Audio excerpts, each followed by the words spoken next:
Olá, Silvia Coelho Matos. O tema do canal hoje é igualdade e os vários tipos de desigualdade. As pessoas têm muitas dúvidas quanto às várias desigualdades do ser humano aqui na Terra. As pessoas questionam muito, né? Mas a gente vai entender o porquê hoje. Seja a desigualdade de aptidões, as desigualdades sociais e as desigualdades das riquezas. Mas primeiro, para falarmos de desigualdades, nós temos que entender o significado de igualdade natural, conforme a visão espírita abstraída do Livro dos Espíritos. Aí vai uma pergunta. Perante Deus, vocês acham que são iguais todos os homens? Vocês acham? Bom, todos tendem para o mesmo fim.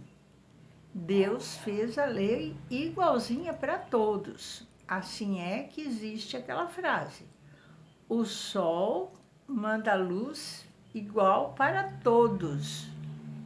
E enunciais assim uma verdade maior e mais geral do que você pensa. Todos os homens estão submetidos às mesmas leis da natureza, sem nenhuma diferença. Todos nascem igualmente fracos, acham-se sujeitos às mesmas dores. E o corpo do rico, ele vai se destruir igualzinho o corpo do pobre. Quando chegar a hora, ou as doenças, não existe corpo de rico e corpo de pobre. Então, Deus não concedeu a ninguém, a nenhum homem, superioridade natural. Nem pelo nascimento, nem pela morte. Todos aos seus olhos são iguais. Então, vamos começar agora pelas desigualdades. Primeiro, a desigualdade das aptidões. Por que Deus não outorgou a todos as mesmas aptidões, a todos os homens? Aí ia ficar tudo muito igualzinho, muito certinho, né, pessoal? Então, ele criou iguais os espíritos, cada um com as suas experiências, vivendo mais ou menos tempo. E lógico que cada um vai ter a soma de aquisição de acordo com a sua evolução aqui na Terra. A diferença entre eles está na diversidade dos graus da experiência alcançada e a vontade com que trabalharam, que nada mais é que o livre-arbítrio que falamos no último tema do último canal. Daí se aperfeiçoarem uns mais do que os outros. Cada um tem as suas aptidões. Já pensou se todo mundo resolvesse fazer medicina ou fazer direito? Não.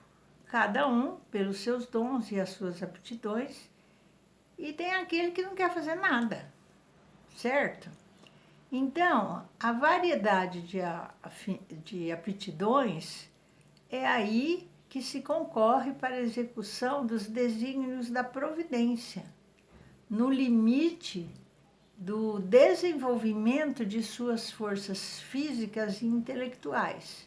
O que um não faz, o outro vai fazer. Então, cada um tem o seu papel a desempenhar aqui na Terra. Ademais, sendo solidários entre si todos os mundos, necessário que se torna que os habitantes dos mundos superiores, que na sua maioria foram criados antes do nosso, venham habitá-lo para vos dar o exemplo. Passando de um mundo superior a outro inferior, observa-se o espírito ele traz conservado as suas faculdades adquiridas? Sim. Então, quantas vezes, né, eu tenho facilidade, por exemplo, de tirar uma música de ouvido. Eu nunca estudei música, porque esse aí já foi uma aptidão, um dom, um exercício profissional ou de hobby que eu já adquiri numa outra vida. Então, eu trago, sim, essa faculdade que eu adquiri de outra vida. E o espírito, ele não retrocede, muito pelo contrário, ele vai progredir. A diversidade das aptidões entre os homens não deriva da natureza íntima da sua criação, mas no grau de aperfeiçoamento a que tenham chegado os espíritos encarnados neles. Então Deus, ele não criou faculdades desiguais. Ele deixou o livre arbítrio para cada um, cada espírito escolher, né, os seus diferentes graus de desenvolvimento, e os mais adiantados deixou, né, nas entrelinhas, esses espíritos poderão estar auxiliando o progresso daqueles que estão mais atrasados e vendo as necessidades de um e de outro. Entra aí a compreensão da lei de caridade que os deve unir. Aí vamos para uma outra desigualdade. Bom, abordaremos agora a desigualdade das riquezas. Ela não se originará das faculdades em virtude da qual uns dispõem de mais meios de adquirir bens do que outros, você acha? Sim e não. Porque da velhacaria e do roubo, que dizes? Continuando, o Livro dos Espíritas dá uma explicação bem clara sobre essa desigualdade das riquezas e se questiona a riqueza herdada. Se essa não é fruto de paixões más. Que sabes a esse respeito?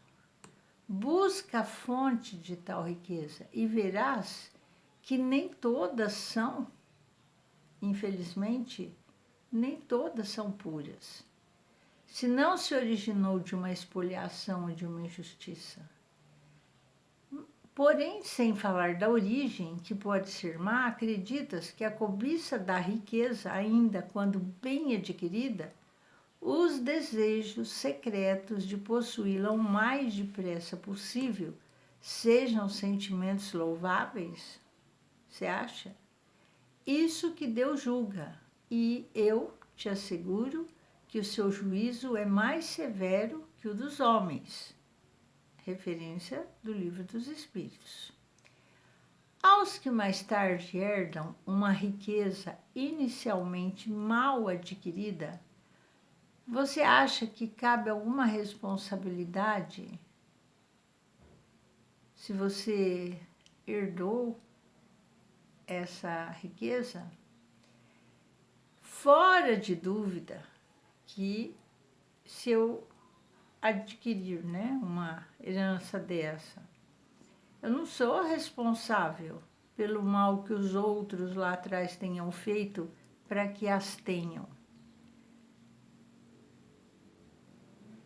Mas é bom que eu fique sabendo como essa riqueza foi conquistada, se foi de trabalho, se foi injusta, prejudicando outros, né? E se eu compreender, se eu entender, se eu souber disso, e se fizer em nome daquele que cometeu a injustiça, tentando melhorar, fazendo a caridade, ajudando a tantas pessoas, eu vou iniciar uma reparação que nem é um mal que eu pratiquei, mas é uma herança que eu herdei. Então, eu vou ter que cultivar esse bem muito melhor. Sem quebra da legalidade, podemos dispor de nossos bens de modo mais ou menos equitativo? Seremos responsáveis depois da morte pelo destino que lhes houvermos dado?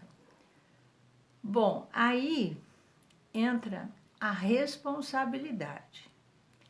Quantas pessoas a gente vê pobrezinho, passando fome? Sabe lá quantas pessoas dessa foram administradoras e não souberam administrar bem os seus negócios? Então, ela nasce assim.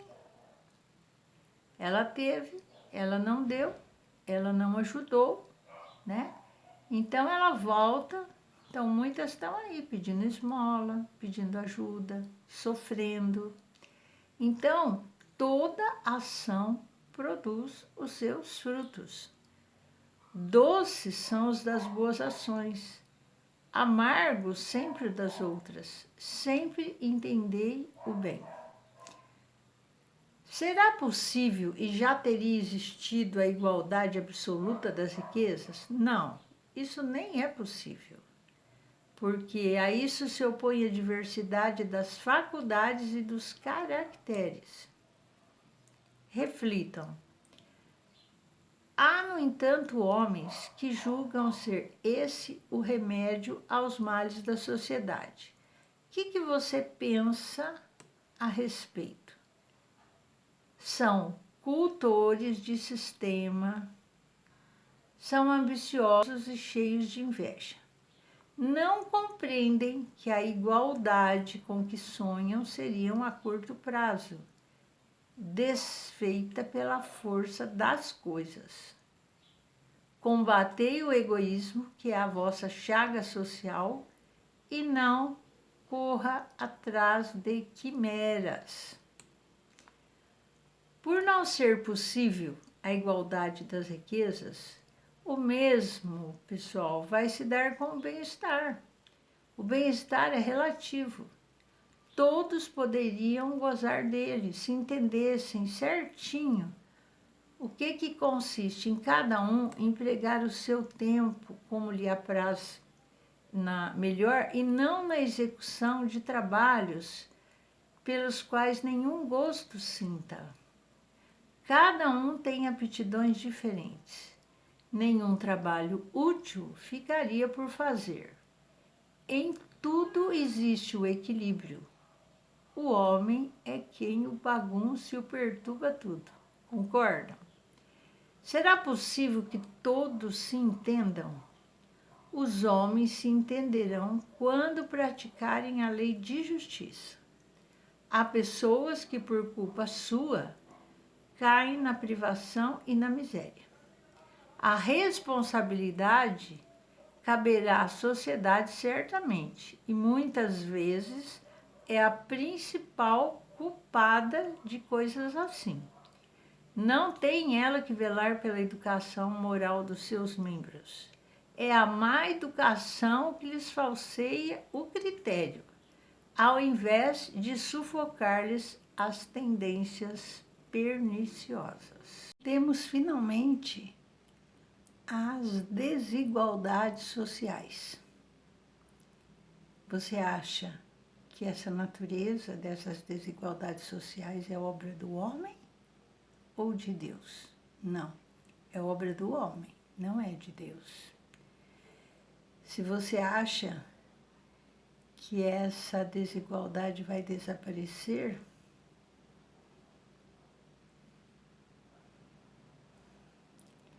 vai ser difícil, porque dia a dia, gradualmente, será que ela se apaga?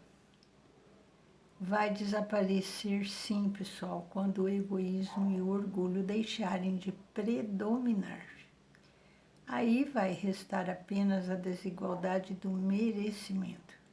Chegará um dia em que os membros da grande família dos filhos de Deus deixarão de considerar-se como de sangue, mais ou menos puro, porque só o espírito é mais ou menos puro.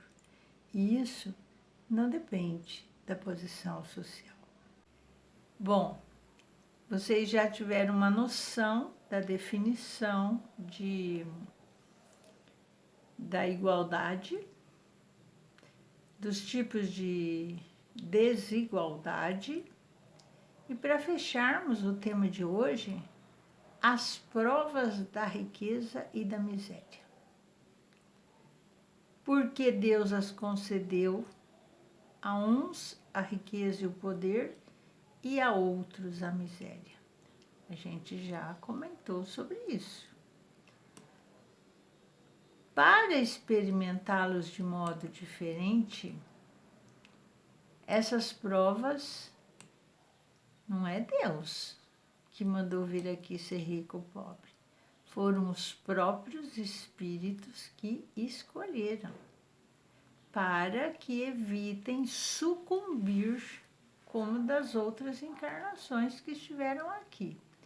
Agora, se você perguntar qual prova é mais terrível, da miséria ou da riqueza, as duas. Porque a miséria provoca as queixas, reclamações. A riqueza, na maioria das vezes, incita os excessos, incita as tentações. E fica egoísta, esquece de fazer o bem, torna-se orgulhoso e insaciável. E quanto mais rico está, mais rico quer ficar. Porque as suas necessidades de consumo aumentam. E ele acha que não possui o bastante para si.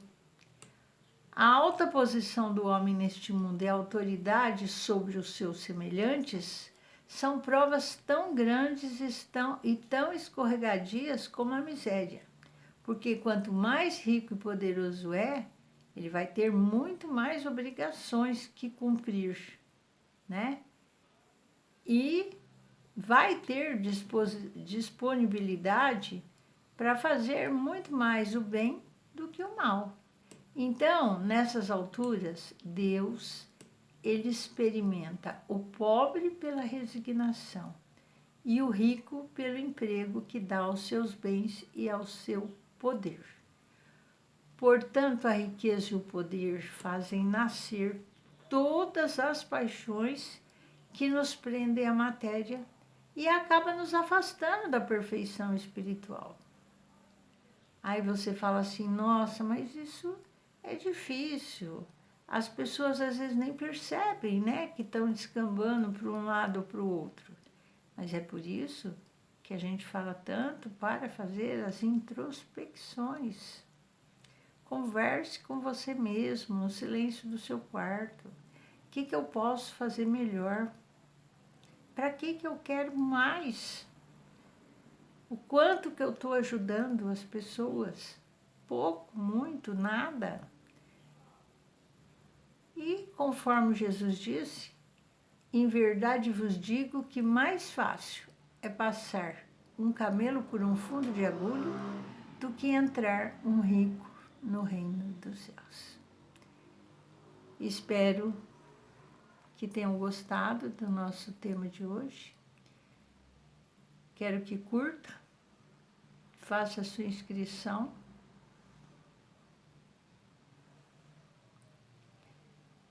Convide, compartilhe com os seus amigos esse vídeo aqui para aumentar a visualização. E qualquer dúvida, nós temos um e-mail aí à disposição. É silviaespiritualidade@gmail.com. Fiquem com Deus, até a próxima e um grande beijo no seu coração. Até mais.